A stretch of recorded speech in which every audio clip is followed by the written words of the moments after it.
দেশের বাইরে আমার কোনো ঠিকানা নেই, এটাই হলো আমার ঠিকানা।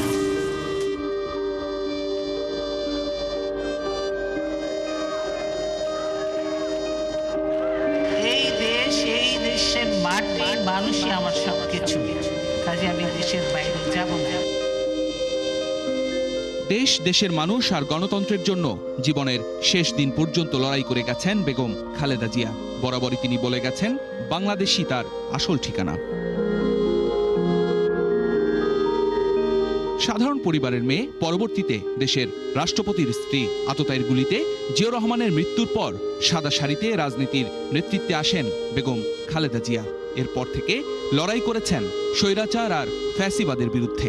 কখনো নীতি থেকে এক চুলও নড়েননি বলেই জনতার হৃদয়ে স্থান পেয়েছেন আপোষহীন নেত্রী হিসেবে।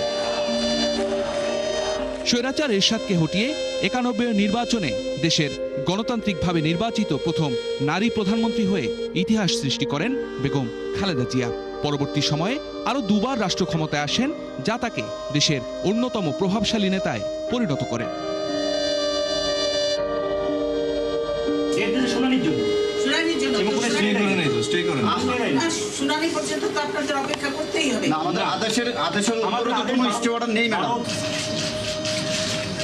অবস্থা করেছে, সারাদিন আমি মানুষকে কিছু খেতে পর্যন্ত পারিনি। আমার বাড়ির লোকজনকে কিছু খেতে পর্যন্ত দেয়নি। খালেদা জিয়ার রাজনৈতিক জীবনের পুরো পথটাই ছিল কাটায় বিছানো। 1/11-এর প্রেক্ষাপটে পরিবার থেকে বিচ্ছিন্ন হন খালেদা জিয়া। হারান স্বামীর রেখে যাওয়া শেষ আশ্রয়স্থল ক্যান্টনমেন্টের মইনুল রোডের বাড়ি। দীর্ঘদিনের সংসারের সব মালামাল রেখে আমাকে এক কাপড়ে বাড়ি থেকে বেরিয়ে আসতে হতো। অকালে হারান আদরের ছোট ছেলে আরাফাত রহমান কোকোকেও। তার স্নেহ বঞ্চিত হন বড় ছেলে তারেক রহমান ছাড়াও পুত্রবধূ আর নাতি নাতনিরা।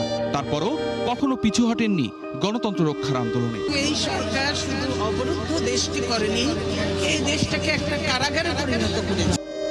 আওয়ামী সরকার বরাবরই আতঙ্কে ছিল বেগম জিয়ার জনপ্রিয়তার, যে কারণে কখনো বালুর ট্রাক, আবার কখনো হামলা মামলা করে তাকে থামিয়ে দেওয়ার চেষ্টা হয়েছে।